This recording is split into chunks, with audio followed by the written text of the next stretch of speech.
Good morning and happy Red Monday to you all. Thank you for joining us here on KCTV 5 Plus. I am Taylor Johnson, and without further ado, we want to get started with an important initiative that is going to be kicking off. So tomorrow, we're looking to recruit 60 bigs in 60 minutes. This is with the Big Brothers Big Sisters of Kansas City, and you will have an opportunity to call in tomorrow from 9 to 10 a.m. on my KC Live to hopefully be a big brother or a big sister to the kids in need in our community. We know that mentorship is very important. And so here with us to talk all about it is Christy Hutchinson, Chief Marketing Officer of Big Brothers Big Sisters Kansas City. Thank you so much for being here with us today. Thank you. Thanks for having me. Yes. So tell us all about 60 Bigs in 60 Minutes. Now, I know that this is coming on an important milestone for Big Brothers Big Sisters. Yeah, so we are celebrating 60 years, our 60-year anniversary here in Kansas City for Big Brothers Big Sisters. So in honor of that, we want to help recruit as many bigs as possible. We have a waiting list of over 200 kids that are waiting for a positive mentor, a big, to be in their corner. So we are doing a 60 Bigs in 60 Minutes campaign, where it's basically a power hour where we'll be across the city at different coffee shops and signing up people to become bigs. Awesome. And 200, that is a lot of kids. What is the demographic makeup, the ages, what grades are they in? Yeah, so they range in age from second grade all the way up to like 11th grade. That's when they can enroll in our program. So we have kids of all ages. We have kids in all areas of the city. We especially have a lot of boys that are waiting for mentors right now. So we have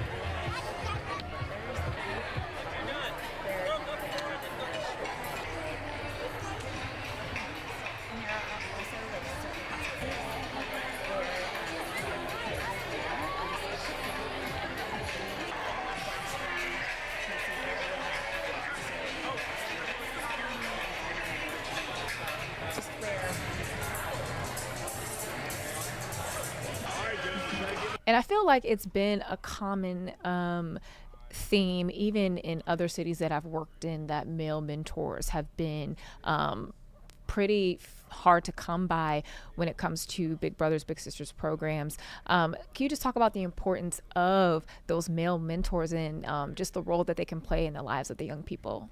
Yeah, so the majority of the moms calling our office to enroll their child in the Big Brothers Big Sisters program, a lot of them are single moms that are enrolling their sons and daughters into our program. Especially with their sons, it's normally because their dad is not currently involved in their life.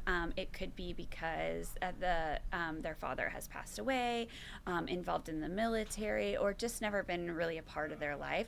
So that mom is looking for a male influence specifically in the life of their son, because we know that there's some things that it's just easier to talk to with another guy. So that's kind of the importance of getting these kids matched up. The moms have reached out. They're interested. They want to enroll their sons in the program. And we just don't have as many big brothers as what we need to match them all up. And so people that might hear this might think, oh, I have a busy life or I have kids of my own. Yeah. Can you just talk about the commitment level that it takes? I'm sure that might be a question that some people have. Yeah, so we really just ask that you incorporate your little into your life, however that works for you. We're asking for 1 or 2 times a month that you get together with them. It could be simple things like going to grab pizza. It could be showing up for their one of their sporting events, or it could be just hanging out at your house, grilling out. It can be like very simple things that you're already going to do, but you just include your little in your life. So it's really not about creating more time. It's just about allowing your little to be part of your life. So really, when you get your mindset around that, and that it is just a couple times a month at the most, it really isn't that much time that you need. And some of the video that we're looking at here are some events that you all have posted, especially as it like relates to local sports and things like that. So what are some of the activities that Big Brothers Big Sisters puts on for the bigs, the littles, the couples to spend time with their mentees? Yeah, we have so many events every month that cater to all walks of life. If you're involved, if you and your little like the theater or the arts, we have free tickets for you. Tonight we're hosting a Halloween party for our bigs and littles. We always have a holiday party. We always have a big and little day at the K where we give you Royals tickets. We always have different events and opportunities depending on your interest level available to you at either at free or a very low cost to you and your little. So let's talk just a little bit about tomorrow. It's a really big day. Yeah. And so you are looking to recruit 60 new mentors in 60 minutes. Is this something that you all have done before? No, this is the first time that we've ever done this specific campaign, and we really created it in honor of our 60-year anniversary. But yeah, no, it will be a first time for us too. We're really trying to use this one power hour in the day where we find as many bigs as possible in this one specific hour, the 60 minutes. So we're hoping that being out at these local coffee shops where people are grabbing their coffee or at like a quick work meeting, that they'll be that we'll have a presence and they'll be able to ask a couple quick questions, and we'll be able to get them signed up for more information. So how exactly does it work? Because initially when I saw it, I'm thinking like, because we have a phone bank downstairs right now for people to sign up for medical services. So I'm like, oh, is it a phone bank? How is it working? Yeah, no, it's not a phone bank. We have the landing page ready right now. So you just go, if you're ready and you're at home and you're ready to sign up, you could go online right now and pre-register. So our website, bbbskc.org/60 and 60. Also, all of our social media will be promoting it right now. So you can always go there. But you can pre-register now, which means if you sign up today, we're going to automatically sign you up during our power hour tomorrow, and you'll be eligible for everything. Or you can sign up in person at any of our locations that we'll be at, which will be all across the city tomorrow. And you did mention initially that you have over 200 kids on the wait list. How often or how quickly does that number decrease? How easy or hard has it been to get them matched? Yeah, so we kind of, as soon as we get some kids off of the waiting list, we have more families calling to enroll their sons or daughters into the program. So it is always kind of a revolving door with the wait list. We always have more kids than we have mentors. So it's going to always be a need. There might not ever be a time where that wait list is down to zero. And that is just because more and more kids are wanting to experience the power of having a mentor in their corner. But I do feel like the need is especially strong right now, especially in the Big Brother category. And we do have the unique opportunity to be a big couple as well, where if you're in a long-term relationship, you can volunteer with your partner and be matched, which is a really neat experience as well. Yeah, I can only imagine it. I mean, it's such an important thing to get kids connected with adults that they could look up to, and just to encourage them, as I've seen research in the past that shows that this can contribute to their long-term success. Yeah. So we are encouraging you, if you're watching right now, to pre-register and consider being a big for a little sister or a little brother here in Kansas City, because they do need you. Anything else you want to share with us, Christy, before we go? Yeah, no, I think that you'll find when you sign up to be a big that you might get as much out of the experience as sometimes our littles do. It is really a very fun volunteer experience. You're doing fun activities with your little, and so I think everyone should give it a shot and get matched up to their little. So we're excited. Awesome. Well, thank you so much for being thank here. you. It's going to show folks that information one more time. Be sure to get out there tomorrow between 9 and 10. I think we can do it. I don't think this would be a tough goal to reach if we get enough people. Yes. And with that said, we're going to take a break, and we'll be right back.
Well, thanks for staying with us here on KCTV5 Plus. Taylor Johnson joined with Carolina. How are you? Good. How are you doing, Taylor? Good. Dressed in your red, ready to go. Okay, so I almost did forget this morning, and then thank goodness my brain said, skirt. Yeah. You haven't watched the Chiefs game this week. So that's happened to me today. before. The Mondays can kind of throw it off. Yes. And so where I live downtown, everything is lit up, right? So I was like, oh, it's red. Let me turn around and go back home and change real quick. Yes. So it is easy to forget. So it's not just you. Yes, but it'll be nice. We'll get maybe some pizza tonight. You know, it's like the game day classic for a Monday night, especially with all the Monday pizza deals that there's around town. Yes, and then also with the weather too, it's like, why not just sit on the couch, have a little comfort meal to watch the game? I agree. Yes.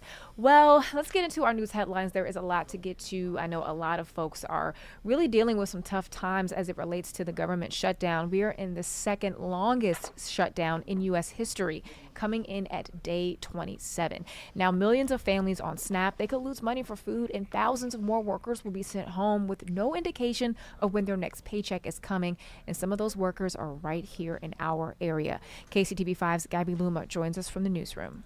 I'm KCTV5's Gabby Luma. 1,600 Honeywell union workers are furloughed today as the South Kansas City facility has shut down. Now, this is due to the government shutdown. We're in day 27. Now, this is the second largest or longest government shutdown in America's history. It's impacting over 32,000 Kansas Cityans as the federal government is Kansas City's largest employer. These Honeywell union workers joining the tens of thousands already furloughed or working without pay. And that was our Gabby Luma reporting. Yeah, it's certainly not easy, Taylor.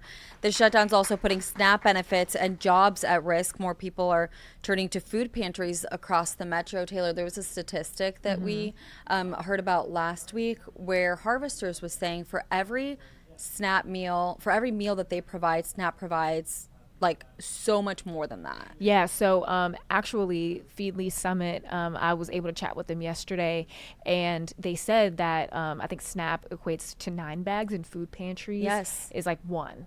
Yes. So that's about a lot. 9 to 12. Yeah. 9 to 12 meals. Yeah. So it's big. And our KCTV5's Chandler Watkins actually has more from this pantry right here, Lee Summit, that served a record number of people this weekend. Yesterday, for the first time, served over 200 families in a day. Coldwater of Lee Summit is a food pantry and clothing closet. Executive Director Sarah Knight says they do what they can for their community. Each year, she says they see an increase in the number of people they serve. But recently, that number has grown a lot faster. In the last 4 months, we are up 22%. And this month, we have already hit 500 households served this month, and we still have several days left to go in the month. Next month, Rotary Clubs in Lee Summit will be holding their annual Feed Lee Summit Gala.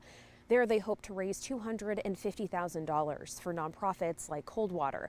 Organizers say this event couldn't come at a more important time. The need and what we're hearing from our 5 beneficiaries is something we've never heard before. They're desperate. They need help. David Fritz is the co-chair of Feed Lee Summit. It's a mission that hits close to home for him. I grew up as one of those kids who was food insecure. I believe that nobody should be hungry. He says for the first time, their organization is creating an emergency loan for the nonprofits they serve. He adds Lee Summit has always come together for their community. When we ask, they deliver. So we're asking people in Lee Summit again to help us get through this critical time. The gala is on November 14th. We have additional information on our website and your KCTV5 News app. For KCTV5, I'm Chandler Watkins.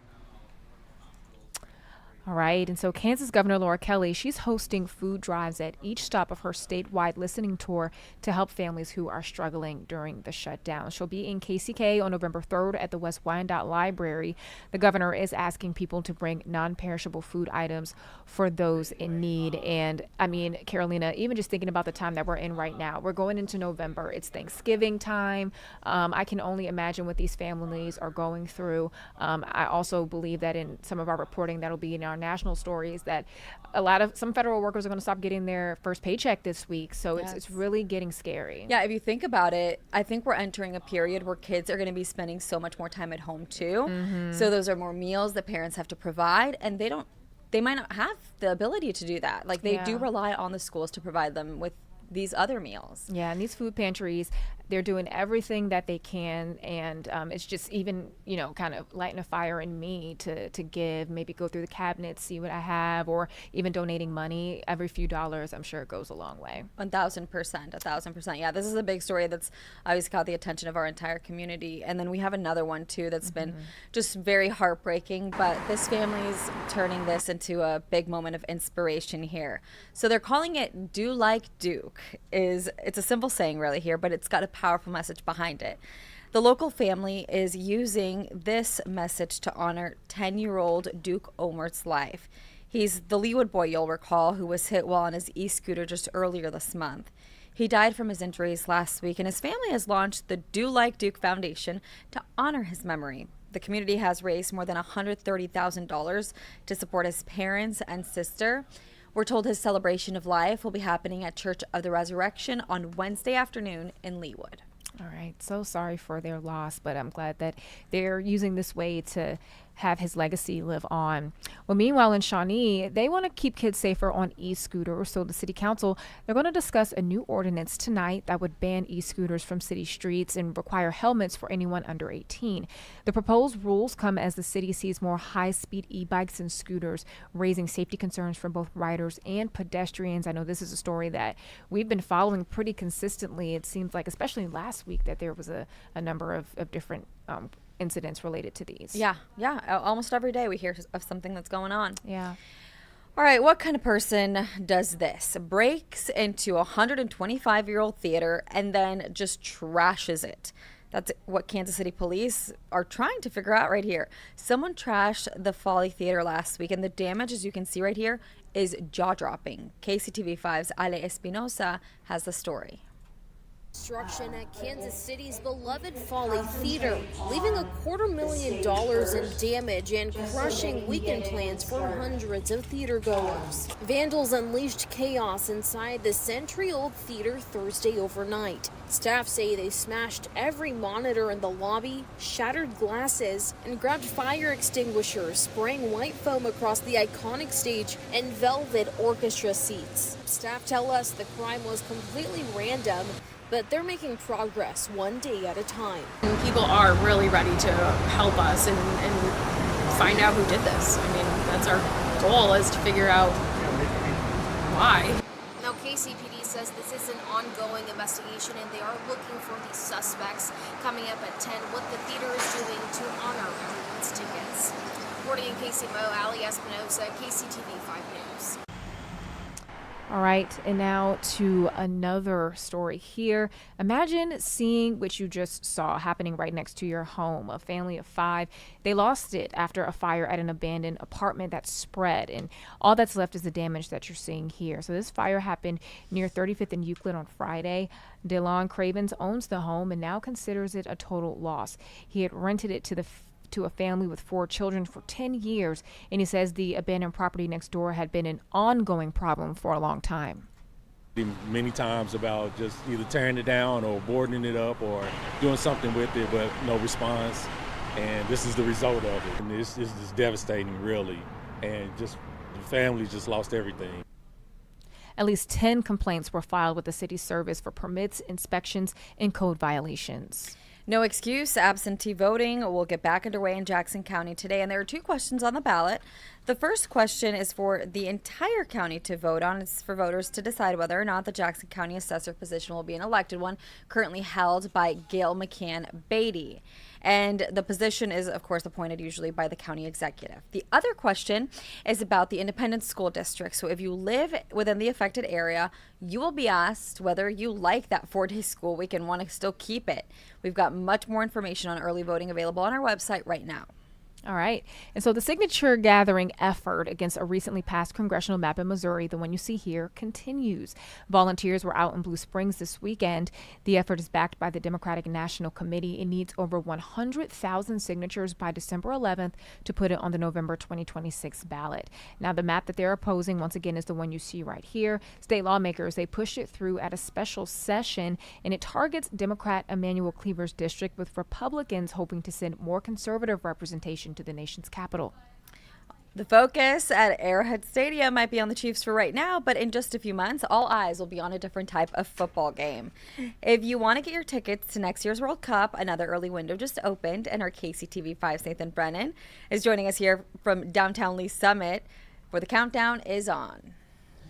Good morning, I'm Nathan Brennan in downtown Lee Summit. As you can see, I forgot to wear my red this morning. I'm wearing blue for the FIFA World Cup. Take a look behind me at downtown Lee Summit. You can see this huge sign that says 2026, we are 26, and celebrating the FIFA World Cup, which will be here, as you can see in that monitor below me, in just over 226 days. Now, if you don't have tickets to the World Cup quite yet, this is going to be your week. So an application window for early ticket sales is going to open up at 10 o'clock this morning. So it is now open, and then it will be open until Friday of this week. Now, this is just to apply to then purchase tickets. If you are selected, FIFA will send you an email and you'll be able to actually purchase those tickets later next month. Of course, there will be 6 games played here in Kansas City, or I guess I should say 6 matches. I'm still in the football, but I'm thinking other football. 6 matches. It's going to be 4 group stage, round of 32, as well as quarterfinal match here in Kansas City. If you want to purchase tickets, if you want to.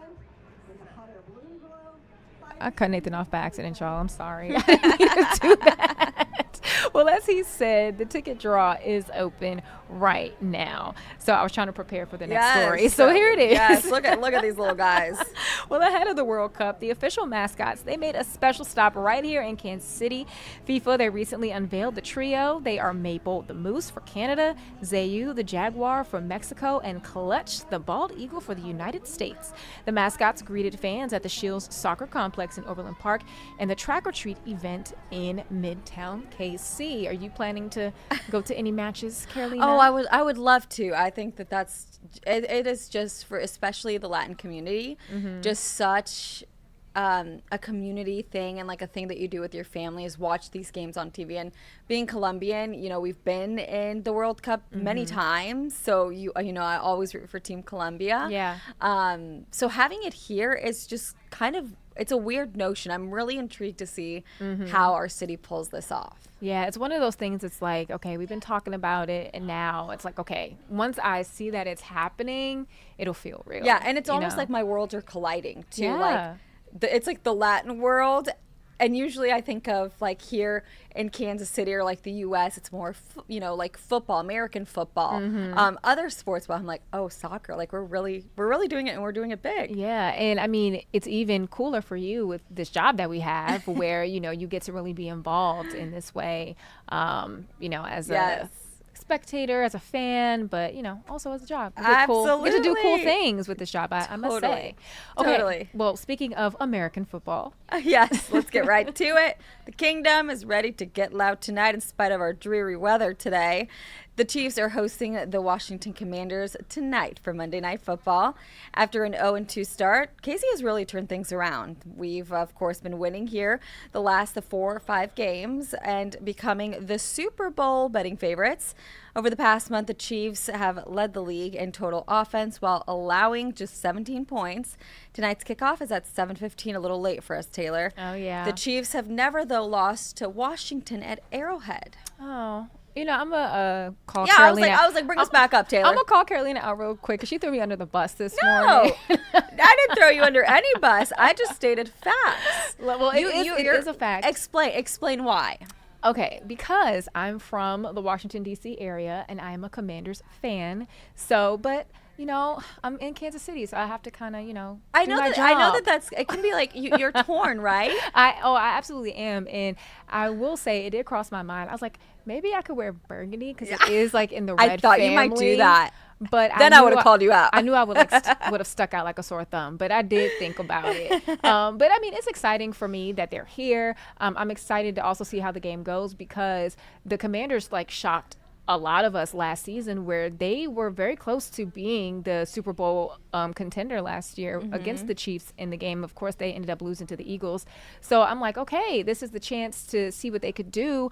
But Jaden Daniels, he's hurt, who is the star quarterback of the Commanders, so he won't be playing tonight. So I'm kind of like, you're like, can we win? Yeah. I mean, I'm not gonna say that part. I think you got the best of both worlds, though, because I don't think you're gonna lose tonight. regardless of who ends up winning the game. Oh, because of both sides. Yeah, you're going to be happy either way. I will lose my street cred back at home if I go too hard. But I did get to see the Commanders play here years ago. They played preseason, and so I have a picture, and I should have brought it. I had on my Commander shirt, and then I was next to at Snooze, they have this big old mural of Patrick Mahomes. So I took a picture in front of that. So it was cool. So we're going to see what happens. I sadly won't find out until the morning because I am going to bed. But ahead of tonight's game, be sure to tune into Kansas City Countdown because our sports team, they're going to take you right through everything you need to know. And it kicks off at 6:30 right after the news. And I know we all love watching, of course, our Chiefs and rooting them on TV. But our Neil Jones actually tells us that sometimes there really is an advantage to being in the stands. Front row seats in the end zone at an NFL game don't always provide fans with the best vantage point, although they do include some of the most interesting fans. But at last Sunday's Chiefs-Raiders game, the West end zone seats were the place to be. Don't believe me? Well, check it out. First, there's this ball that Patrick Mahomes purposely throws away, except that Jeremy Bredemeyer makes the grab. Not bad for a kid who has no tangible athletic skills. At least that's what KCTV5 digital reporter Gabe Swartz says. He's Jeremy's brother-in-law. Put me in! Put me in! Put me in! Now, his mom and dad have had these seats since before Jeremy and his two sisters were even born. And now he ends up on national television. A fact that Gabe is able to break to Jeremy. They showed the highlight of you catching the ball. Hey, and he even gets to keep a Chiefs football. But it gets better, because one play later, Mahomes connects with Hollywood Brown on this short touchdown, and Hollywood decides to celebrate. To celebrate with the fans, and I mean up in the stands. Hey, what a cool moment. But they're not done. Minutes later, Mahomes hits Rashee Rice for a touchdown, and Rice is going to give the TD ball to a youngster there in the front row. How's that for a souvenir? But there's more, as the Raiders fumble the football away, and the Chiefs' Jerry Tillery, number 99, comes up with the ball. So what does he do? Well, he decides to give it to a 10-year-old fan who's at his very first NFL game. It was really exciting. Why did he give it to you? I don't know why. It's his first game. It's my first game? I really wanted this, and God blessed me, and I have it now.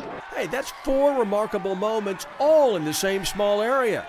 It's safe to say that none of these fans will ever forget their special day in the front row at Arrowhead Stadium. Neil Jones, KCTV5 Sports. Front row.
is a very gloomy Monday morning out there. I know it makes it hard to get up and going to work and school today, and we're going to have more of the same energy out there as we go through your Tuesday and Wednesday too, as continued rain chances just fill up our forecast until we can finally start to bring in some sunshine into Thursday and Friday. But until then, we have a couple different first warns in place. Those are for Tuesday and Wednesday, even though we're already finding some rain out there today. Then I'll explain when we finally start to dry out, what that will look like, and some temperature changes that will arrive as our weather pattern and as our skies start to clear. But first, Taylor and Carolina were just talking about the Chiefs game. Do want to get you a look at what you can expect for the rest of your Monday game day. And again, it's gloomy, it's drizzly out there, and overall just pretty damp. Very similar situation as we navigate the afternoon too. We'll try and pull back more of this drizzle into the evening time, but overall rain gear and just a waterproof layer is not a bad idea to have on hand today, no matter where your Monday plans take you. Our Midwest heating, cooling, and plumbing camera shows you this gloomy look. Clouds have started to rise up in the sky, so visibility is better than it was just a couple hours ago. But what you'll notice is that still we'll find more drizzle throughout the rest of the morning and afternoon. Those clouds, meanwhile, are keeping our temperatures comfortable, maybe, if you have a sweatshirt on and pants. So it's not frigid out there by any means. They're keeping those temperatures very stable in the 50s, but it's definitely a cool step out the door if you don't have at least a light jacket. So know that you'll want that again today. You'll want that again on your Tuesday and Wednesday as rain and clouds continue to stick around. And this is how our temperatures barely budge through the morning and afternoon. You can see taking a run at the mid 50s, which is where we're pretty much already sitting, all things considered. Pockets of drizzle continue in the forecast. We'll scale that rain chance back to a 30% through the afternoon, but know that you could still find some rain every once in a while. Have to flick those windshield wipers on. But the greater rain chance does arrive as we head into your Tuesday and Wednesday. That's when we bring in those first warns. Best rain chance for your Tuesday is going to be in the middle of the day, so late morning, early afternoon. Then we transition into more of a morning time frame on your Wednesday as that same system just sticks around and really lingers by us, trying to deliver more rainfall, gloomy skies, and cool temperatures as it does so. So those are the next 3 days that we are looking at. Here's what Forecast Radar shows for the rest of your Monday, but know that Forecast Radar doesn't do a good job with drizzle. So you can see how it's trying to stay dry through the afternoon, but pockets of that rain is still possible that you can see up there towards Chillicothe. It's going to be hit or miss, so don't get too tied to where that rain is populating on the map on your screen, but you can see how light showers do continue into the evening time. So we're watching that game. It's not going to be rain that really impacts the game as in a delay or anything like that, but more so just makes it comfortable for us and comfortable for the players. So it's something that we're watching, and again, you'll probably want a waterproof layer out there. It's not a bad idea with the type of forecast that we have on hand today. The good news with this, though, is that we're not talking heavy rainfall. This is a light rainfall, just more so inconvenient rather than impactful, but it is something that we're watching for that game out there over at Arrowhead. 7:15 kick means that temperatures are going to cool throughout the game, but not all that much. In fact, you're probably not going to notice a real change in those temperatures as we navigate the Chiefs game this evening. We are going to bring back that 40% chance of rain, though, the later that night goes on. So that means that more the same characteristics of rain in the form of patchy drizzle is possible, and then that rain chance, of course, builds into your Tuesday and Wednesday. First warns in place for both of those days, late morning into the afternoon for Tuesday, and then Wednesday morning as two different waves of rain pull through here. Let's check out what we can find on Forecast Radar for your Tuesday once we go through this patchy drizzle tonight. This is when a system starts to pull in Tuesday morning. We think most of that morning commute is okay. It's going to be similar to today in that you may have some light rain out there, but that more steady rain and at times moderate rain comes late Tuesday morning into the afternoon. That's when we bring that first one through. You could see a pretty widespread look of showers all across the area throughout your lunch hour and then into the early afternoon hours as well. We'll try to clear out most of that, though we will hold on to cloud cover and still a low end rain chance through your Tuesday evening plans. But then here's that second wave of rain. You could see there, let's go back, that data flew by. Second wave of rain arrives on your Wednesday early morning. So Wednesday morning's commute is where we're looking for bigger impacts, as you can see another round of scattered to widespread showers pulling through. Here's a look at rain chances throughout those 2 days together. Tuesday, there's that morning, early afternoon focus, and then we bring back that second round of rain late, very late Tuesday night into early Wednesday morning. That's when that Wednesday first warn comes into play. The Creed Bank 7-day forecast showing you those rain chances eventually making way for sunshine back half of the week. So Halloween forecast is looking good, cool, but good. Once we clear out a lot of those clouds, we're going to start to find mornings back in the 30s. So that's something to keep in mind as you get closer to the weekend and get closer to daylight saving on Sunday. Now that we've concluded our local forecast, I do want to talk about a very important point in weather news today, and that is Hurricane Melissa. So let's walk through why this storm was able to be categorized as a Category 5 early this morning. Here are the stats on it right now. Sustained winds of 165 miles per hour, and that pressure has dropped significantly. That means that we're finding deepening, and there's a lot of different atmospheric variables at play that are lending to Melissa's strength, and then this eventual turn off to the northeast as it passes over Jamaica and then approaches Cuba. One of the reasons that this has been able to strengthen so much is that it has been sitting in the warm Caribbean waters for days. Since late last week, it's been sitting there, and these waters are extra warm. They're warmer than average. You can even see that purple color there on your screen where Melissa is sitting. That is fuel for the hurricane. So it's sucking up a lot of fuel from the ocean, but it doesn't have anything in the upper atmosphere to tear it apart. That's something that we called shear. So there's no shear or no ripping apart of this storm, so it's able to stay stacked and organized and therefore allowed to strengthen even further. As we look forward in time, this is the National Hurricane Center's forecast cone, which places a Category 5 landfall at Jamaica as we go into late tonight and Tuesday morning. Let's talk about timing on this and then how this storm will weaken afterwards. Jamaica, with its terrain and its mountains that it has, when a hurricane passes over an area like that, first of all, the impacts can be catastrophic, especially with the catastrophic rainfall that looks to fall with this storm. National Hurricane Center has put out forecasts of rainfall amounts up to 40 inches, and that's coming their way here on top of some rain that has already been flung their way as we speak. You can see that on your satellite image there.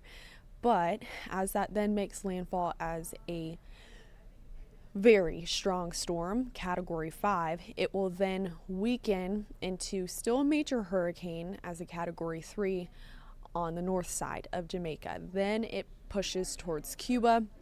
That's when it starts to then weaken further after that initial landfall in Jamaica. It approaches Cuba closer to Tuesday evening. Weaker, still a major hurricane looking to be at landfall at this time. Then it turns weaker even still as it then traverses the open waters of the Atlantic that are cooler than the waters it's in right now. This is something we will continue to be watching and updating you on, especially as you go through all of your newscasts today. So stay tuned in with us rather. We'll continue to bring you updates on that, but also Taylor here in just a second on the other side of this break is going to have more details about Hurricane Melissa. So stay tuned with us, and we'll be right back here shortly.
Thanks for staying with us right here on KCTV 5 Plus. As our Stevie Stephenson was just talking about, she gave us some insight to Hurricane Melissa, which has strengthened to a Category 5 storm, and it's bearing down on Jamaica, expected to make landfall tomorrow.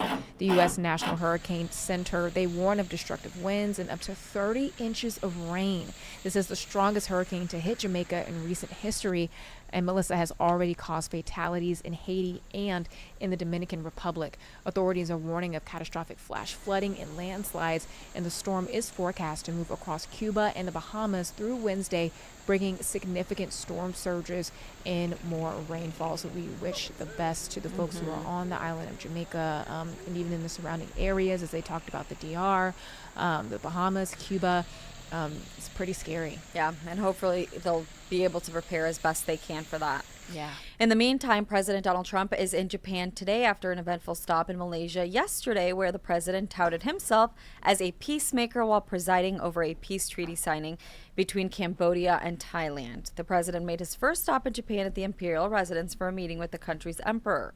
All eyes, though, are on the president's planned sit-down later this week with the leader of China. There's some high expectations here that the two will finalize some sort of trade deal. Earlier today, the president said that could include an agreement over the social media platform TikTok. CBS News' Bradley Blackburn has more from New York.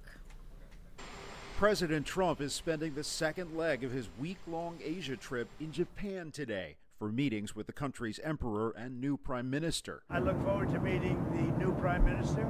I hear phenomenal things. It follows an enthusiastic welcome in Kuala Lumpur Sunday, where the president also attended an Association of Southeast Asian Nations gathering and presided over a peace agreement signing between Cambodia and Thailand after a brief conflict in July. We saved maybe millions of lives on this one peace deal.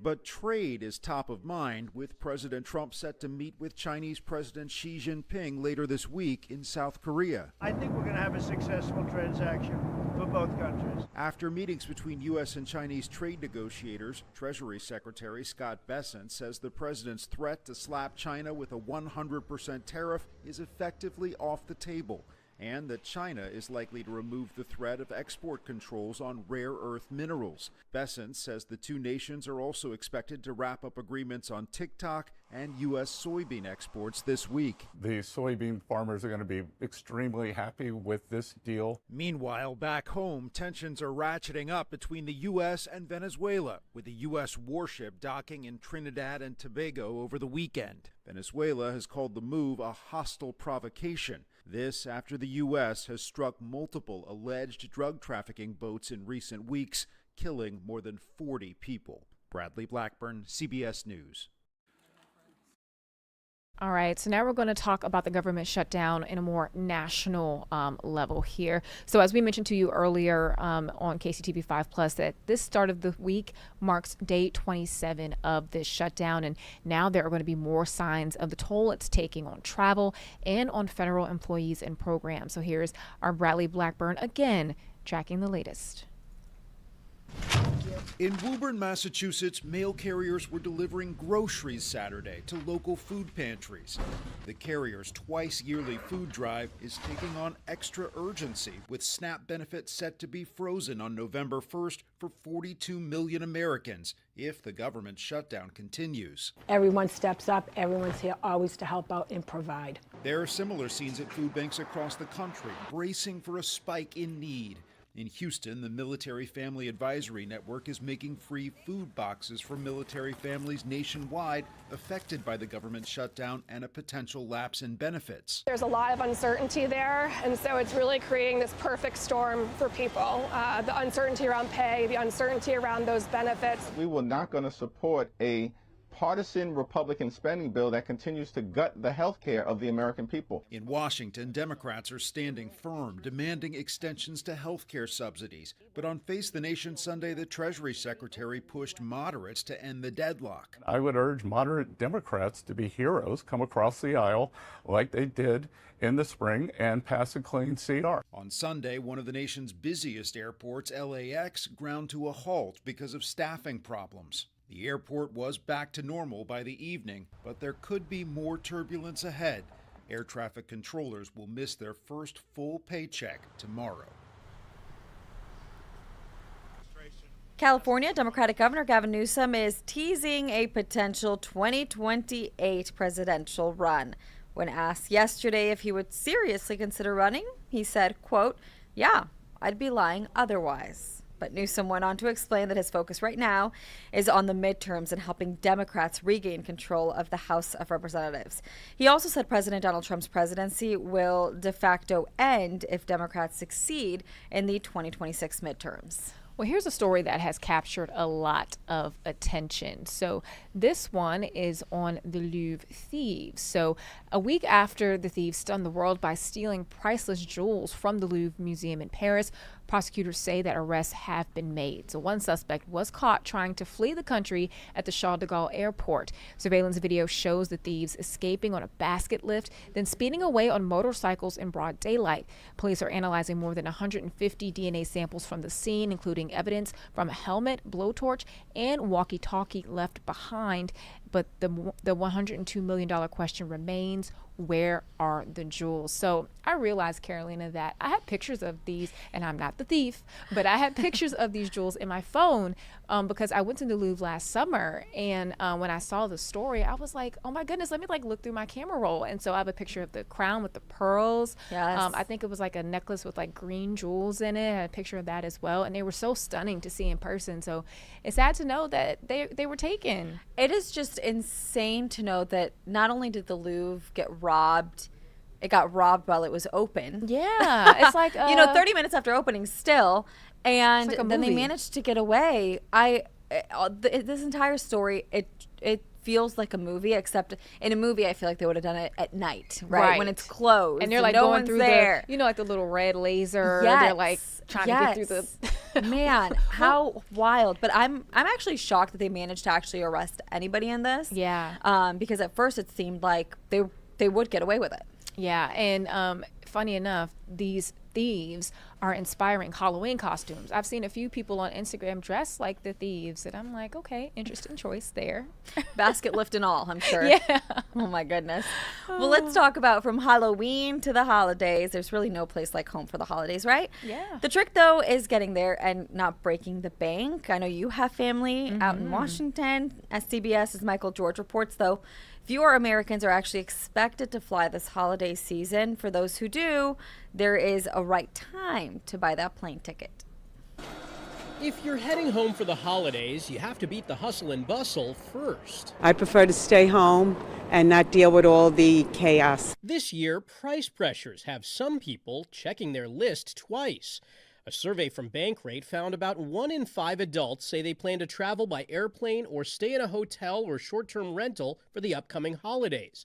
That's down from 27% last year. And men, Gen Z, and parents with small children were most likely to forego flying. It's also possible that people might be traveling differently. Maybe they are cutting back, but they're still doing something. Maybe they're driving instead of flying or picking cheaper accommodations. Holidays are an expensive time anyway, and it's harder when you have to add on a bigger expense for the travel. If you are planning to pack your bags and fly, take advantage of strategic timing. Buying early isn't necessarily the best way to save money. The airlines know this, and they price accordingly. Akhtar Zaman is CEO of the travel search engine Skiplagged. He says the best time to book Thanksgiving travel is 3 weeks ahead of time. For Christmas, that sweet spot is 2 weeks in advance. As time gets closer, their projections might be off, and that usually leads to price dropping. Flexibility may also keep costs in check. You can zig when others zag. Traveling on the holiday itself is actually a real bargain. That could help make merry while saving money. Michael George, CBS News, New York. Actually, before we get to this, we got right into that one. It got away from me.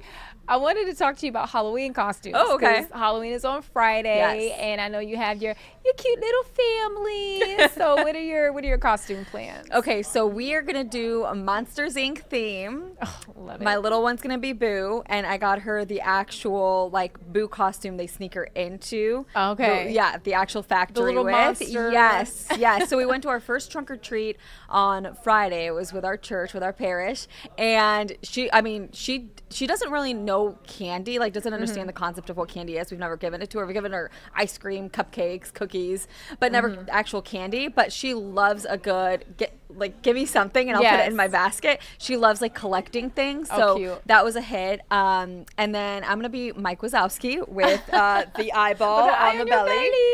And my husband will be Sully. Colin will be Sully. So we're gonna it's a family costume and it's gonna be so fun. So we've got another trunk or treat on Wednesday and then actual Halloween on Friday. So we're getting our uses here, Taylor, out of our pricey Halloween costumes. Yeah, because I was going to say Halloween costumes are not cheap. Okay. Yeah, so for me, and I don't know if I've shown you the picture. You did. Okay, I did. Great. Yes, I'm going to be like a real deal Minnie Mouse, like Disney certified costume. So I'm really excited to indulge my little niece. She's 4. And you'll be flying home for this. Yes, I'll be flying home for it. She's a big Minnie Mouse fan, so we'll be trick-or-treating together. And she hasn't seen the costume, so I'll be really excited. Does she know you're dressing up? She does know I'm dressing up, and she knows that I'm coming. So I'll be excited to see her reaction. Yes. So I hear she wants to be Bluey for Halloween. That's a good one. Yes, so that's what she wants to be. I think last year she was like a pirate, and when she was a baby, so she was born in January, so she was like 10 months. Yes. Her first Halloween, she was Winnie the Pooh. Aww. It was so cute. So I'll be curious to see if she's actually going to be Bluey or something else. That is so cute. I know. Usually parents will dress their kids up so cute. Yeah. I apologize to my daughter Cammie. She has struck out with us. First year she was a chipmunk. She just had the chubbiest cheeks. Born in August, obviously Halloween in October. She was so chunky, and I was like, "There's no other costume that she could be." And then last year we did Ratatouille, so we just did chef costumes, and she was the rat. My friends are like, "Oh, my daughter's gonna be a princess." They're like, "Oh, Winnie the Pooh, something super cute." And they're like, "What about Cammie?" I'm like, "So she's gonna be a rat. She'll be 3 next year." Yes. Okay. Do you think she'll be at a place where she could like say what she wants to do? Maybe, yeah, maybe. I do love a good like family theme. Yeah. And like this year we've had a lot more fun with it because we've been watching the Monsters Inc. movie ahead of getting her prepared, and she is obsessed with it. She loves it. That makes it even more fun. So what we accidentally went into. Okay, so we know Halloween is just days away, and haunted houses are popular this time of year. So CNN's Isabel Rosales, she joined a haunted house near Atlanta, and she actually transforms herself into a monster. So let's take a look at her journey in doing that.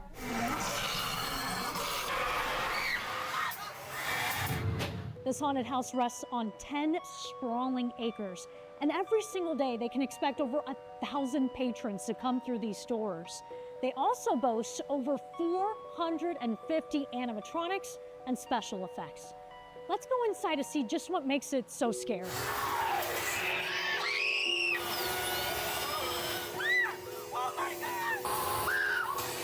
The secret is pleasing the group. How do you make sure that it's really scary? In the brain, there's a thing called the amygdala. It protects you by suddenly taking over the conscious mind. Everything is safe here, but if the amygdala senses potential danger, bam, it kicks in. And that's when your body starts to react. Your skin gets paler. All the blood flows to your muscles, and you get into that fight or flight response. It's crazy how people react. It sounds like once you step into a haunted house, you're being attacked from all angles. Absolutely. Oh my God. Oh my God. What we want to do is keep you off balance. It's not so much a horror movie as an action movie. It's constantly things are jumping out. There's animatronics everywhere. There's sound, there's lighting, there's huge monsters. All this is setting you up for the actors. It's distraction, it's just over-the-top action, and also the suspense of not knowing what's going to happen. When people are going to come here, they start getting nervous. It's like the click, click, click, click, click of a roller coaster.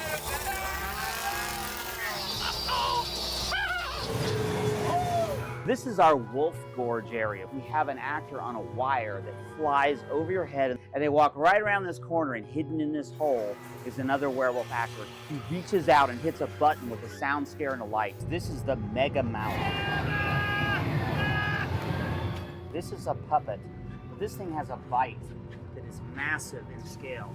And we can actually come up to a person Oh, it them really out moves. up. Oh We my can goodness. Bite them, Ah! and then we can pull them back into the darkness.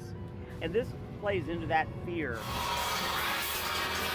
This is a gory room. The Stitcher is going to sew people together with different creatures. It's gross. But to really understand fear, I gotta join the monsters.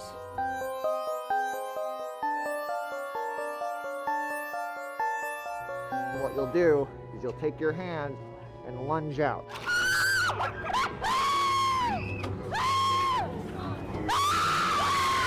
I feel like there's a talent deep inside. The problem is I can't stop laughing after I scare people.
Thanks for staying with us here on KCTV5 Plus. Look who we have with us, Miss Kerrigan Arnold. Hey, girl.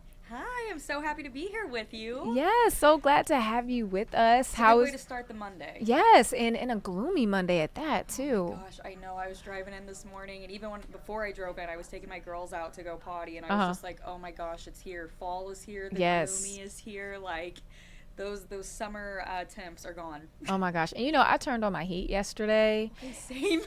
But then I turned it back off because it got too hot. But I literally did the exact same thing yesterday because I was in there and I was like, wow, it is actually really chilly. Like, I do not need to have my temp set so low. But then once I did that, I was like, okay, well, now I'm like sweating. Like, this is not, we're still in that area where it's not the perfect full time to completely switch it. But we're going to adjust. We're going to make it work.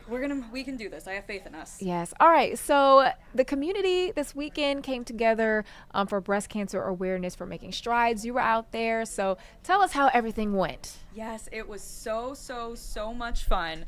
We had a great time. Shane and I, we got out there, I would say at around, 5:45-ish. And we got to talk with some of the organizers. They had been there since, like 5 a.m., which Godspeed, proud of them. That is so early. I don't know how you guys do those alarm clocks. But no, it was so much fun. They had about 5,000 participants, walkers, and they ended up raising $300,000, which is massive. But yeah, we got to talk to so many different people. I think it's just always fun, these community events, when you just get to be immersed by the crowds and the community. And something else that we got to do that was really fun, you're seeing a picture of those flowers. Our partners over at Hy-Vee, they actually donated 1,000 pink carnations so that every single survivor that crossed the finish line, we got to hand them a pink carnation, which was just a really, kind of a fun little intentional detail to kind of add to the fun day. But no, it was a really, really great event. You could see people from all over coming together. Yes, just so much support. The carnations are beautiful, and it looks like it was a really awesome turnout. I'm just sorry that it wasn't a beautiful day. Here's the thing, because we talked about that. It was not the best weather, but it was definitely not the worst. Yes. Because me and Shane, like I said, we got there pretty early, and because there was no breeze, it felt fine. Like, I brought my big winter coat thinking I was gonna need it, and I did not need it at all. It didn't rain at all. That's so great. Like, because we were nervous that we were gonna get some like misting or some sprinkles, but it honestly was not. It wasn't bad. Yeah. Like, it wasn't too chilly. So I call that a win. You know what? I will agree with you on that, because I feel like this time of year it can be one extreme or the other. Yes. I've done some walks around this time in the past where in October, close to Halloween, it's like freezing cold. Literally. So, no, I mean, I've been even just looking at the temps for this week, because I'm like, wow, I cannot believe Halloween is already literally this Friday. Yeah. Like, we're so close. But yeah, again, luckily it was great outside. Now, I will say it was probably the perfect temp for those who did that walk, but they ran it. Yeah. Those first few that came across, I was like, good job. Could not be me. Could not be me running. More power to you. I was like, you guys killed it. And I'm sure the temp for them was 10 out of 10. Yes. Well, I am just so happy for the amount of money that was able to be raised. Breast cancer awareness is so important. And I mean, we just don't realize how many people are impacted by this disease, both men and women. We did so many interviews on my KC Live this month just leading up to the event.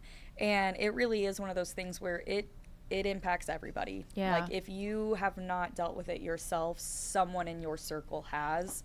And so I do think it's a really great thing to just bring more attention to. I mean, I know for me personally, multiple people in my family have. And so when you get to be in those communities of support and, see the positive side of things, it was a really good time. Yeah, it looked like it was. So you mentioned that Halloween is here, and it is true. Yes. So I saw this morning on my KC Live, I think it was Chef Jill. She was like dressed in a witch's outfit. Yes, Chef Jill came in costume today. She was dressed up as a witch. I will say the team for my KC Live, we have solidified a costume for all of us. Okay. Is that a tease? I mean, I would say what we're doing. It's not anything crazy. Well, because I want to know. So we got to partner with A to Z Theatricals, which obviously they do so much in the community with all the different theaters. But obviously, like, Halloween is kind of their Super Bowl.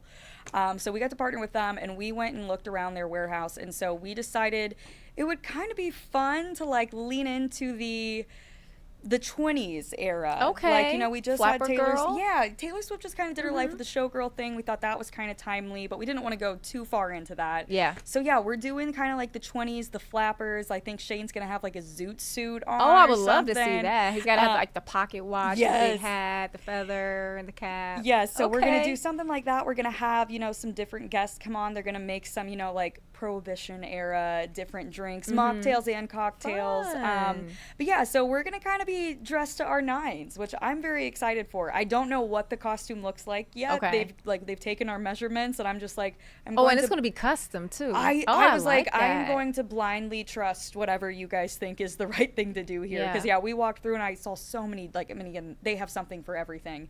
But even just the 20s era dresses they had, I was like, this is overwhelming. There is so much here. But yeah, so we're going to do that. We're going to play some different games. We're going to, I'm going to try to have Shane do some weird stuff. Like, the game where it's like, what's in the box and you have to touch. And I feel like we just got to do something a little spooky and scary for him and just kind of see what happens. But yes, we're going to have a lot of Halloween fun. We'll have sounds fun. Forever Home Friday. Obviously, we're still going to have that. I'm hoping that whatever adoptable animal comes, maybe we'll have a costume for them, so Oh, they that can would be kind of be in cute. theme, only if they like it. Only Yeah. if they like it. But no, we'll have a lot. Hy-Vee's gonna join us. They're gonna show us all the sweet treats that you can have for Halloween. So Mhm. it'll be good. It'll be a lot of fun. Yes, you gotta have the candy. You have to. Gotta have the It would candy. be criminal otherwise. Yeah. Okay. So we already made our way to Friday. So let's bring it back. Bring it back. So what can we expect tomorrow onward? Okay, so you got to talk with her a little bit earlier, but we on My KC Live are participating in the Big Brothers Big Sisters 60 in 60. So they are trying to get 60 bigs in 60 minutes. So tomorrow Shane is going to be out live for the show. He's going to be popping up at all those different pop-ups that they have where people can register, sign up to become a big. So we'll be really, really highlighting that initiative because obviously KCTV5 as a whole, we love supporting Big Brothers Big Sisters and the work they do. So if you're watching, go out to those pop-ups and sign up. Help us meet this goal of 60 bigs in 60 minutes. But so we'll have that. Tuesday's also apparently National Chocolate Day, which is very fitting just for the week that this is. So we'll have Fifth and Emory. They're located at, they've got locations everywhere, but their newest one is at Zona Rosa. But they're going to come on. We're going to have, make some fun, different chocolate creations. Might do some taste testing. And then, Taylor, have you heard of the game? I might be butchering how you say it. It's like Mahjong. Mahjong? Okay, so you're like, wait. No, I haven't played it, but we just did a story on it. Morgan Rydell did a package. I guess there's like a group in town and they just like get together and play the game. So are they going to be playing it tomorrow? Okay, so there is a spot here in Kansas City. It's called the Bam Bam Room. And so it's a place for you to come and play, and I'm again saying it wrong, Mahjong, or however you say it. Yes. Yeah. I was I'm leaning in on it. But so they're going to come in, they're going to bring a setup, they're going to kind of walk us through how you play the game, but then they also are just going to showcase obviously like the different things that they carry at their business. So it is a place to go and play that game. They've got it set up perfect. It's for everyone who leans into that. But they've also got, fun snacks, fun drinks, things like that. So they'll be joining us.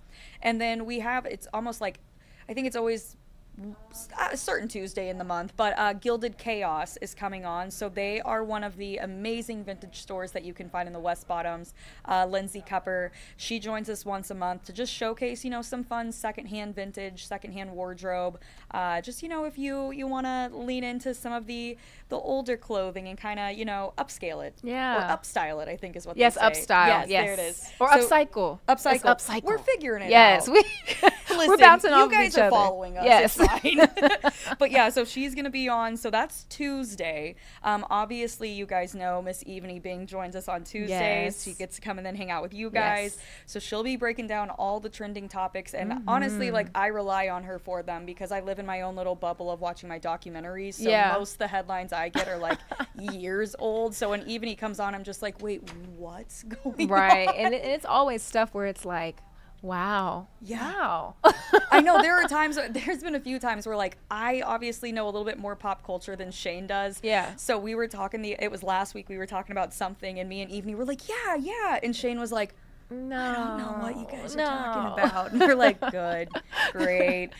Stay in that bubble. We're like, you know what, Shane, that's okay. Yeah. That's fine. You stay in your bubble. We will continue to know what this is about. But so yeah, Evany will join us. And then moving on to Wednesday, we have a new group coming on. It's called the KC Moms Club.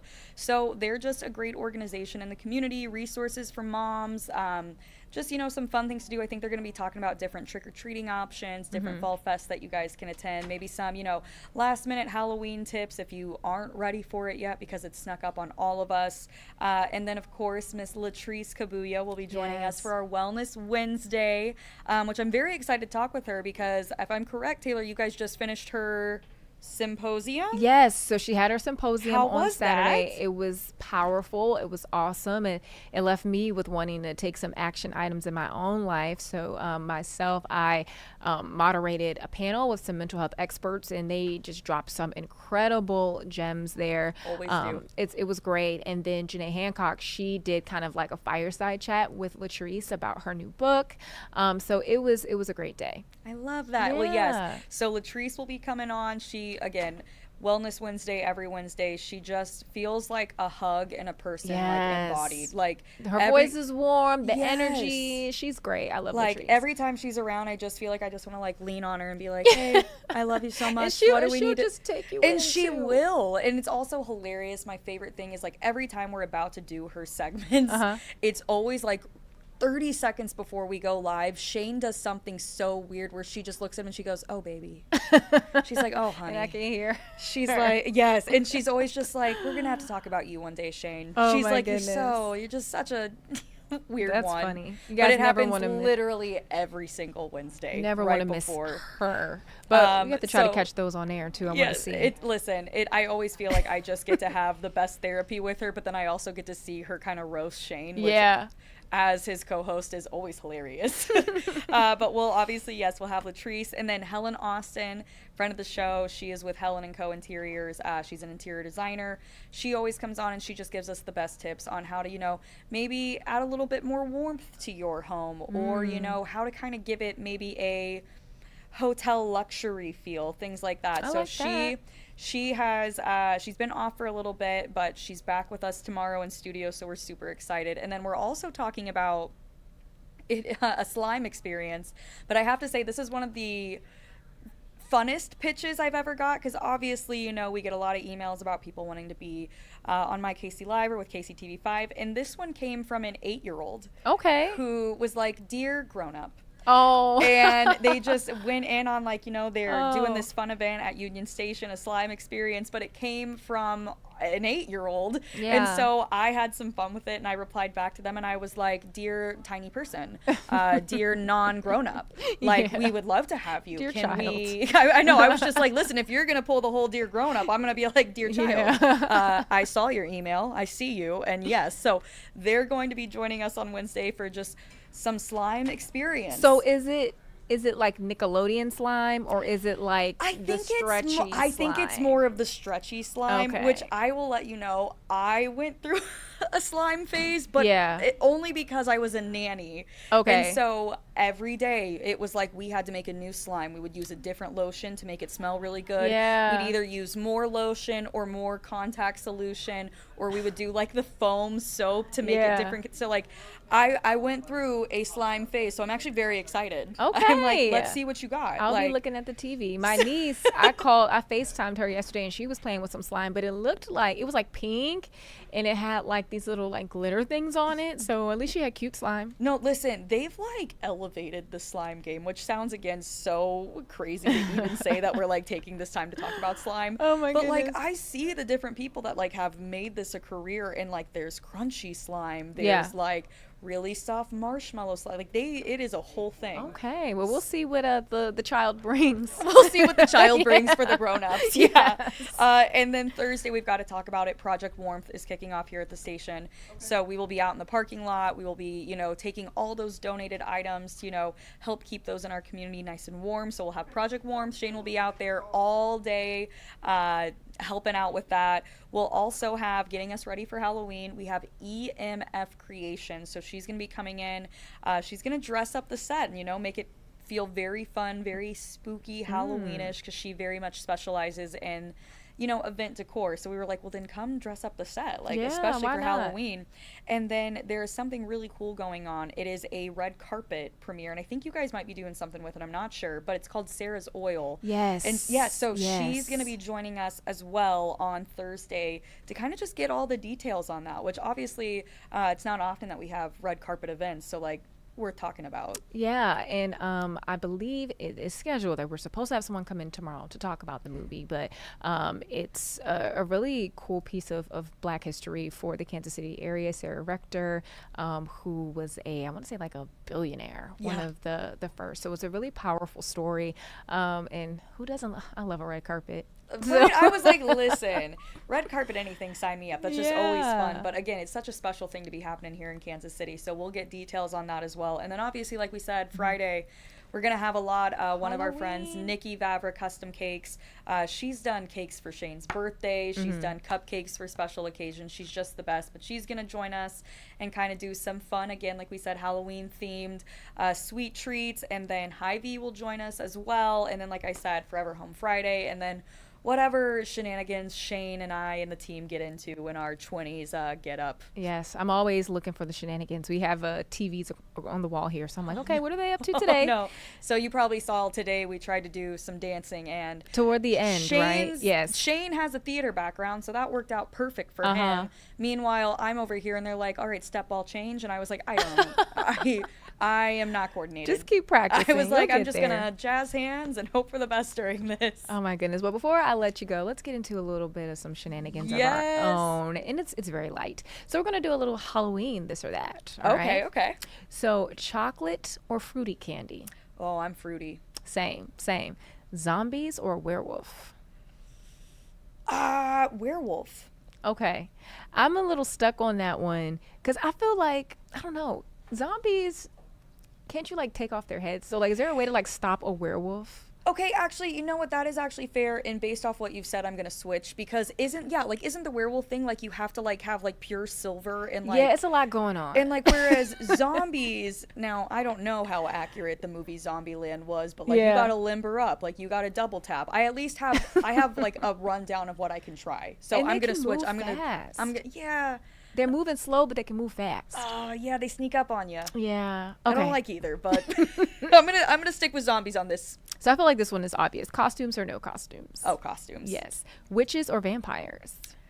I'm gonna say vampires just because I went through a very, very strong Twilight phase as a young child, and I feel like I need to stand by that.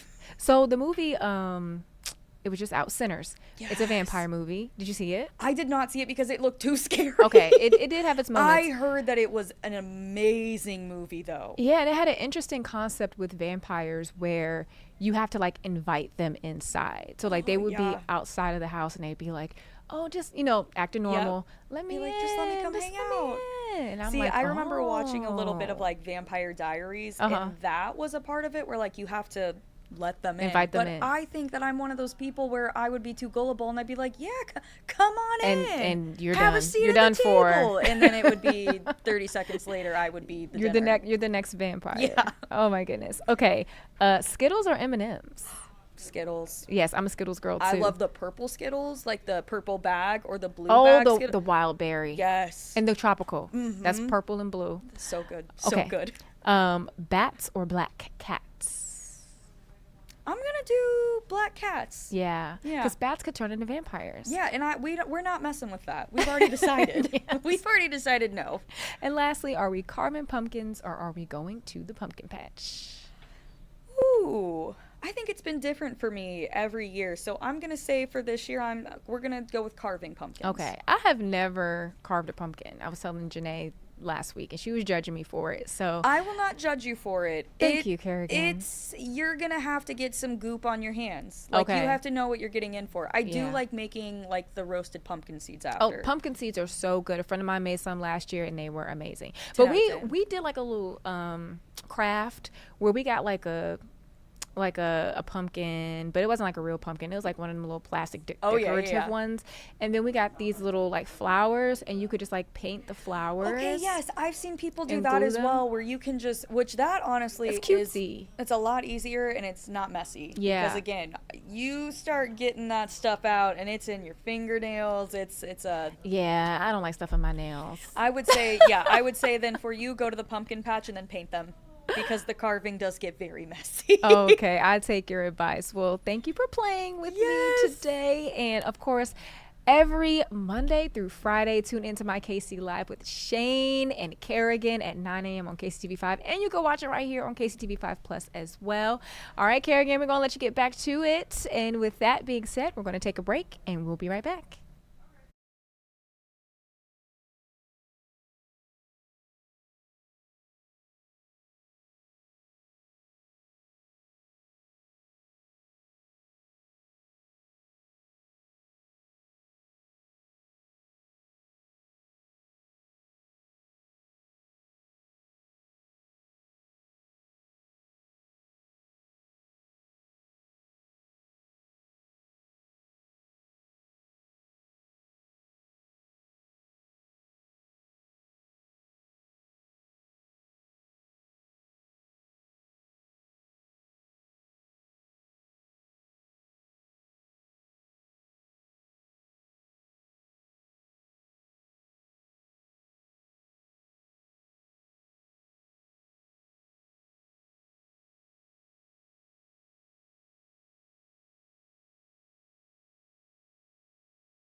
Thanks for staying with us here on KCTV5 Plus, and thank you for joining us for KC Style. And also, we're kind of bringing in our Black Business Spotlight with it as well. And we are featuring Suzanne Gunn of Oramed Med Spa.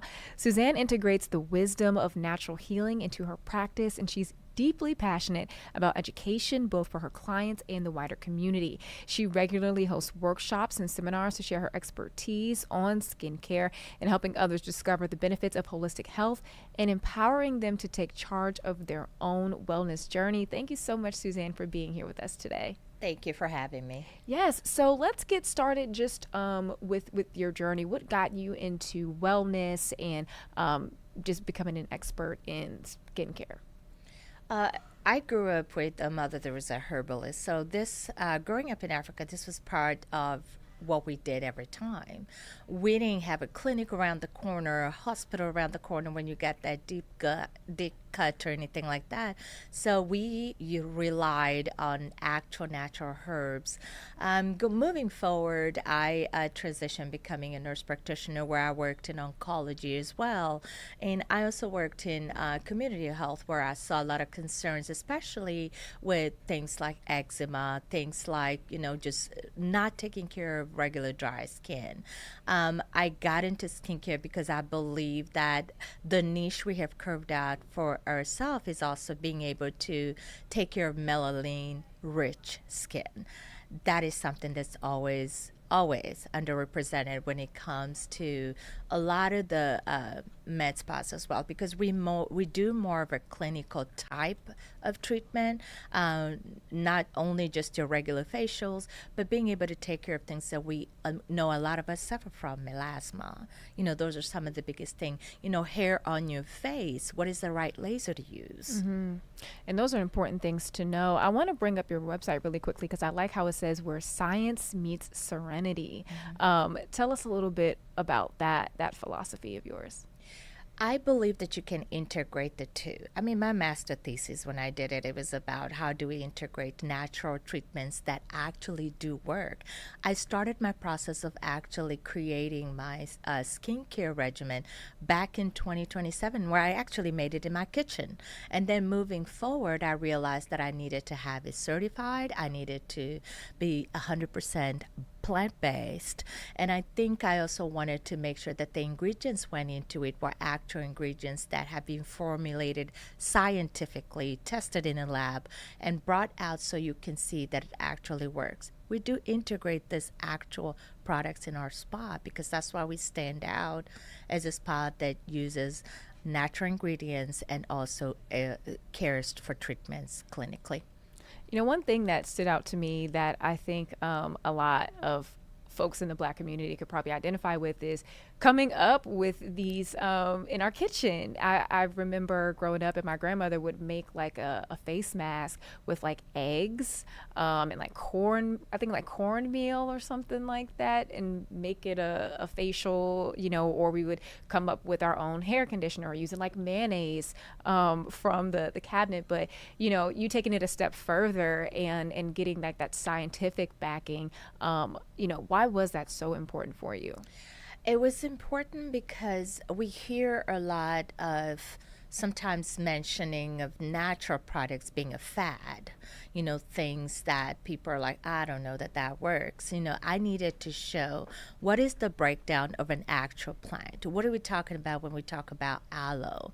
What are we talking about when we actually talk about shea butter? How is it made? It's not just synthetically made in a lab somewhere.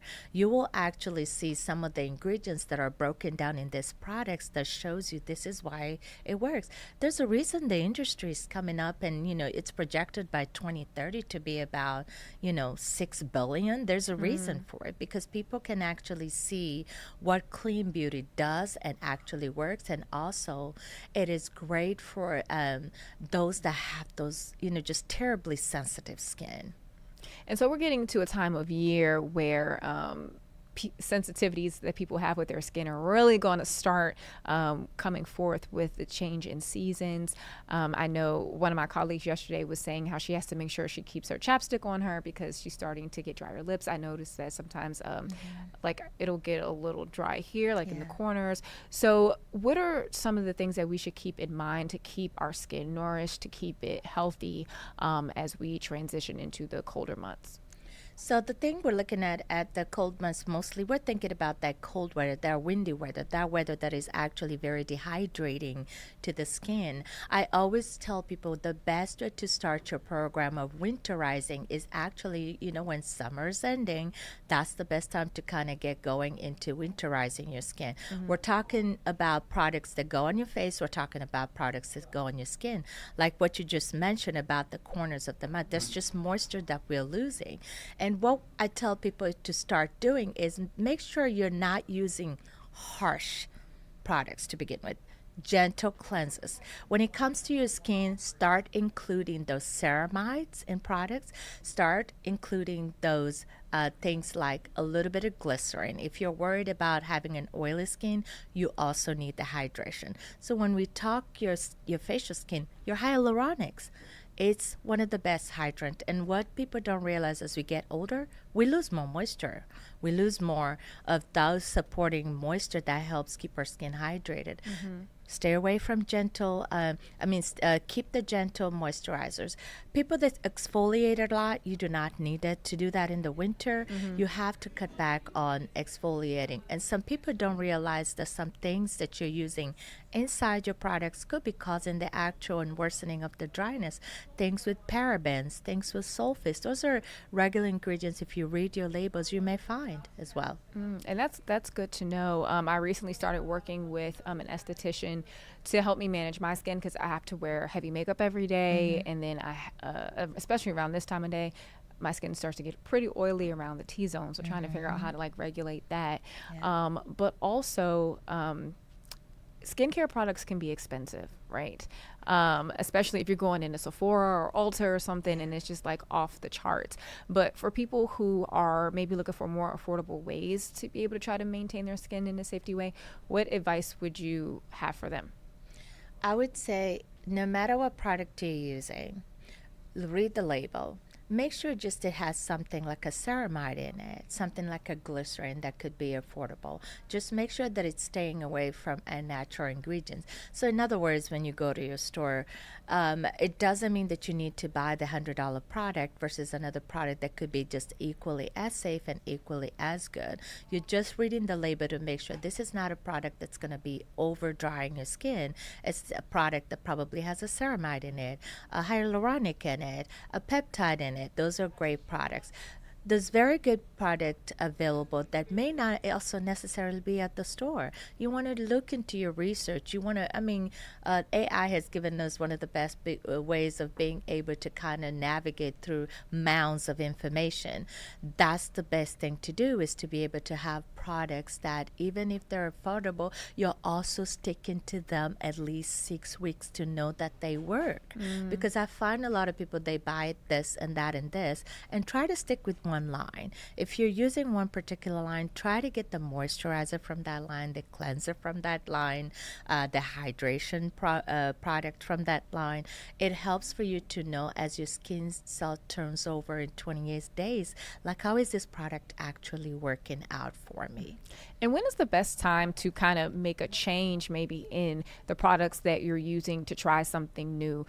Should you do it in the middle of a season? Should you do it from one season to the other if you realize maybe something's not working for you? Or should you just and not to say that it's related to breakouts, because I know if you start breaking out or you have a reaction, you should just stop. Yes. But if you're curious, when would be a good time to maybe take a transition? So I would say there's not a best season, because the most important thing you can do for yourself is having a skincare routine. So you're not necessarily changing your skincare routine, you're just changing maybe the product. So if you've used the product 6 to 8 weeks, depending on whether it's just regular to normal skin, but if you're treating more problematic skin, we're talking hyperpigmentation, we're talking maybe acne, we're talking maybe rosacea, things like that. Those are things that are consistently ongoing. So you don't necessarily change things just going on to the winter. You're just winterizing the products that you're using to support more of a drier type of weather, a drier type of skin. So you're probably incorporating a little bit more hydration with your hyaluronic acid. You're probably incorporating things that are more heavier emollients like shea butter, cocoa butter, things like that that will actually keep your hydration on your skin longer. The best products are products that will infuse very easily into your skin based on the molecule size. When you think about a product that will stay on the surface, it is why you notice that after you take a bath or a shower, your skin's still cracked. Yeah. And you're wondering what's going on. It's because some products don't do well actually absorbing into the skin. I've been there many times. So tell us just a little bit more about your business itself and just what people can get from you, especially if they're curious about how to create a skincare routine. One things that I offer that I think is one of the best thing you can do is offering those free consultations. Take advantage of it. There are people out there that I still run into that don't have a set skincare routine. They don't have a set product, or they don't even know that the problem that they have could have been solved and can be solved. I'm talking about we're going into getting older, getting to menopause. All of a sudden we're seeing this hair sticking out of our face that was never there, and then we pull it and we try to shave it, and what happens is we darken our skin, cause scarring on our skin, and then without realizing, I can get a safer type of laser for my type of skin, get those off safely, get that fixed. So we have realized that we want to specialize in helping you solve your problem long term. It's not more of a come in, have your consultation, have whatever treatment and product, and walk away. We teach you in a package style where you come in and we explain to you, not only are we taking care of what you're using on your face, we're also taking care and giving you guidance of what you can do at home. Because if you don't incorporate what you do at home on a daily basis, it is sometimes you're just using more money just getting things fixed. Yeah. It's about prevention, really. Yeah, and prevention is really important, especially as we continue to kind of learn about our skin types and what we can handle and the things that we can't. So what would just be one piece of advice that you would want to leave for folks just trying to figure out how to navigate this transition in the seasons? SPF. I know I'm always surprised at how many times we do not use SPF sunscreen.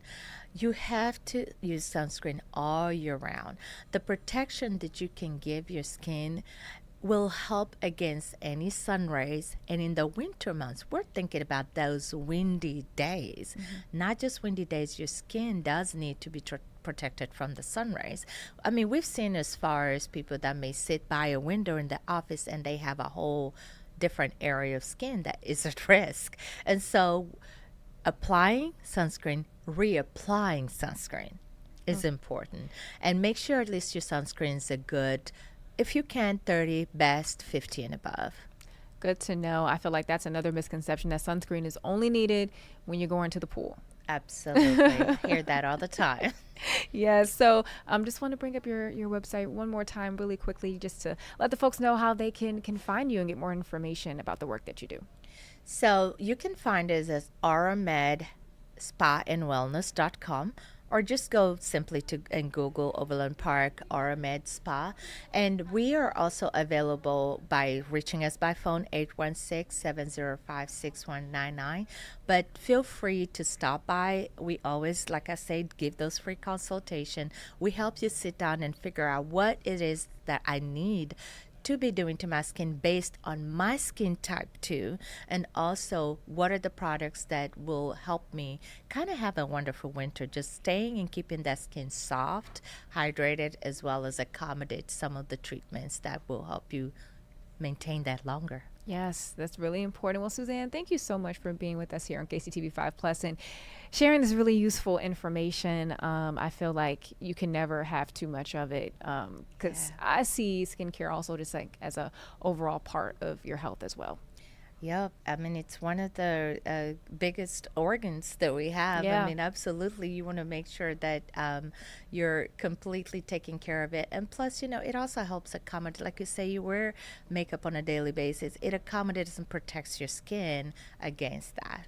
Awesome. Yeah. Well, thank you so much again for being here. And with that, we will take a break and we'll be right back.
All right, as we get ready to close things out on this Red Monday here on KCTV 5 Plus, here's a couple of heartwarming stories for you.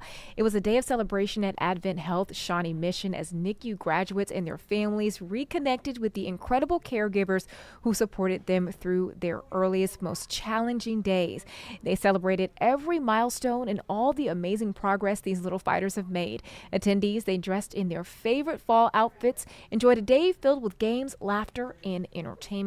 And now we're going to turn to the story of a small ice cream shop in Rhode Island that's gone viral on TikTok for one of its workers. He's someone that people travel to see, and he's been around for close to a century. Right off of busy Post Road in East Greenwich, Kim Leandre is happy to be home. Anything else for you guys today? Having purchased Hilltop Creamery this year after her family sold it in the early 2000s. I really missed it, and I just went back to my roots. In the heart of the heat in the summertime, about 13 employees work here. They're mostly high school and college. And it was also right around that time this year that a new, older employee joined the team. Bye-bye. I'm going to work. And that's this guy. Hi, boss. I'm an old-time Irish guy. 97-year-old Papa Jim. I was young once. Now I'm young at heart. Months ago, Jim Gallagher's granddaughter, who's friends with Kim, took him from his assisted living center and brought him here for a tasty treat. And I said, I'd like to come back here.